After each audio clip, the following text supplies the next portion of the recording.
Hello, hello! Welcome to the House of Witchcraft. I'm Taren S, old school traditional witch.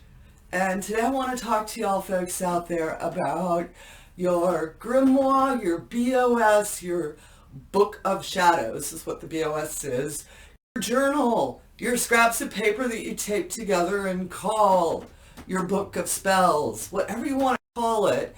People are like, oh, what do I do with it? What is it? How do I get it? Once I get it, what do I put in it? All right, guys, I am going to show you some different books of mine. I'm going to actually start, let's start with the oldest of the books. This is my grimoire that actually the first page in here is from 1983. Yeah, I know. Y'all be adding that up. And as you can tell, the piece of duct tape, this is a well-used grimoire. Book of spells, whatever. Alright, you can see I got loose leaf paper in here. One of the things you'll notice in all of my books is I like to put what I call, let me actually open a page here. I can't put that on camera. I do these little tabby sections.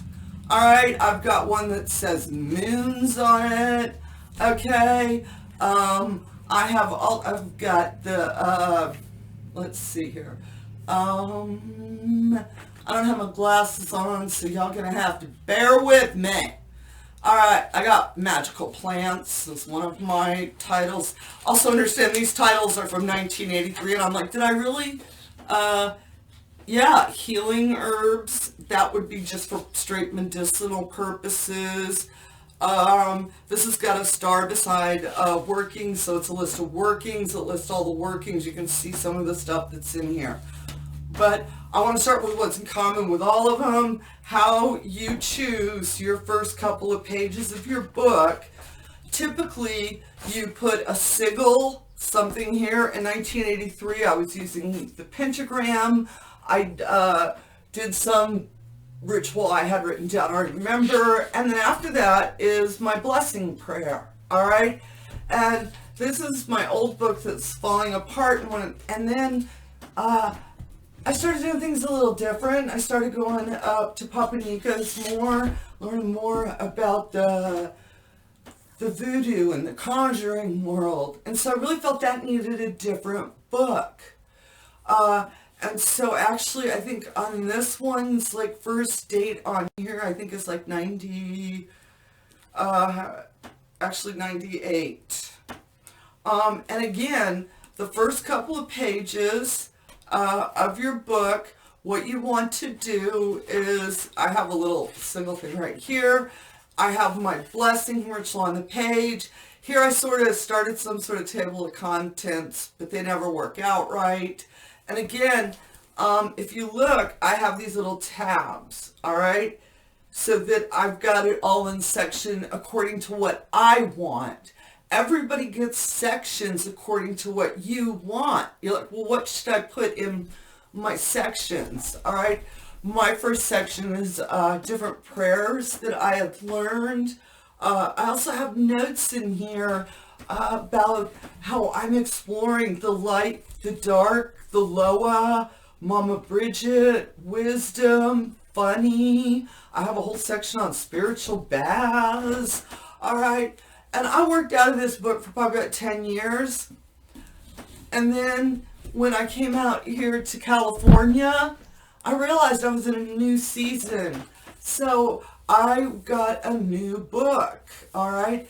And this is true for some witches. Some witches have one book for everything. Other witches, it takes 15 books. There is no, this is the real grimoire. This is the authentic grimoire. It's authentic when it's yours, all right? And again, first thing you always, my little picture sigil thing, my blessing on here, all right? And then I have a beautiful blessing that I wrote years and years ago that I like to put in my books. And of course, tabs on the section according to what I'm working now, all right? And this book is what I take. I write down stuff. I use this book. And now I have a new book. So when you get a new book, what do?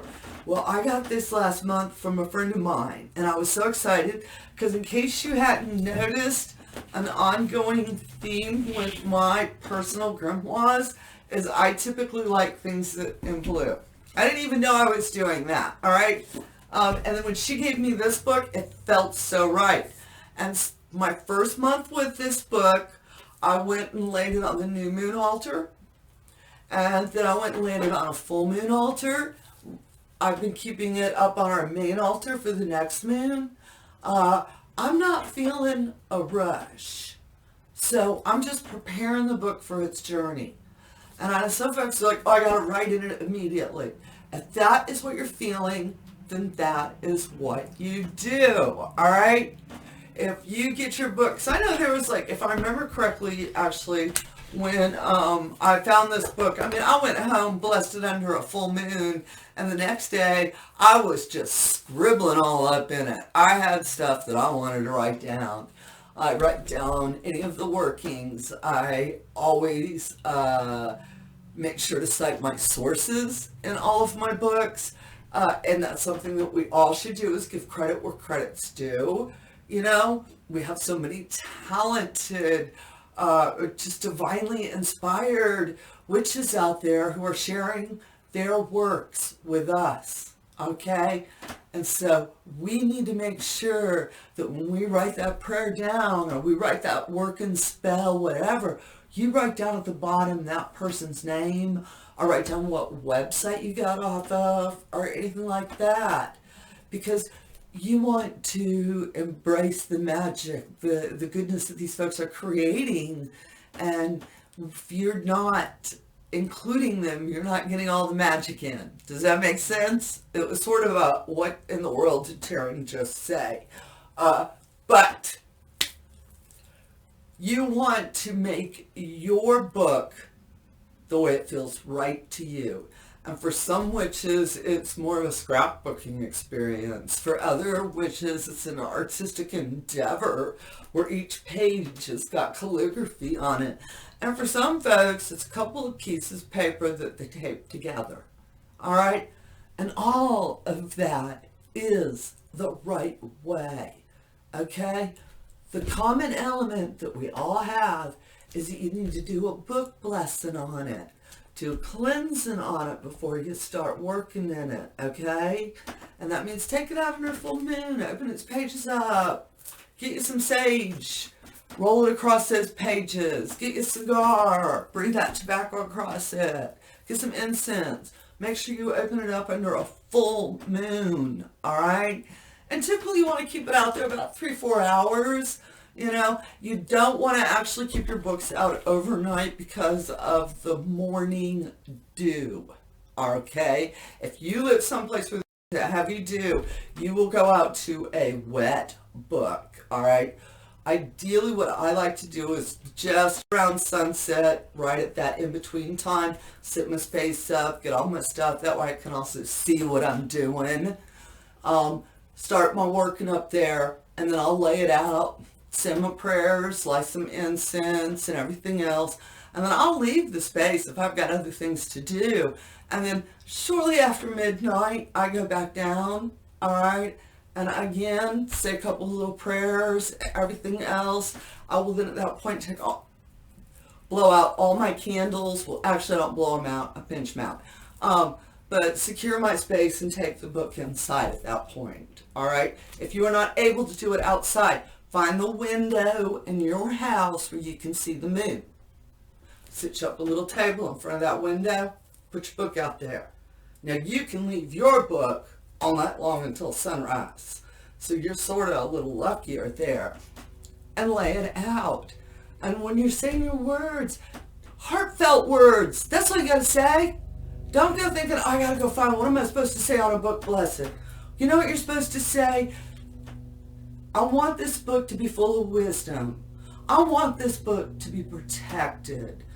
I want this book to stay with me for the longest of time. I also want to protect this book from any folks that seek this magic for foul intent. As I say it, it is done. Book blessing.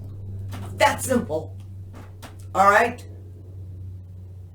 And actually, that was a really good book blessing. I may have to go back and write that one down.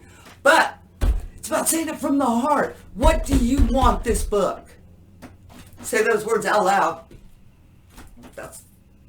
And I know sometimes you're looking for these complicated, and it's got to have 15 steps. That's not real magic. All right? When we do it from here, that's real magic. So, go out, get your BOSs, start writing down all the good witchy secrets that you have. So that way in 20 years from now, you can go back and remember what they are. Just saying, just saying. All right, thank y'all so much for joining me here at the cottage. I'm always just so happy to come down here and film these videos and all. It just warms my heart, the comments and the support that I have been getting from other YouTube channels. It has just been amazing. Thank you. That's all I gotta say. Thank you. Thank you. All right, folks. I hope you're having as bright of a witchy day as I'm having. And you know, as always, amen, blessed be, ashe, and a bobo.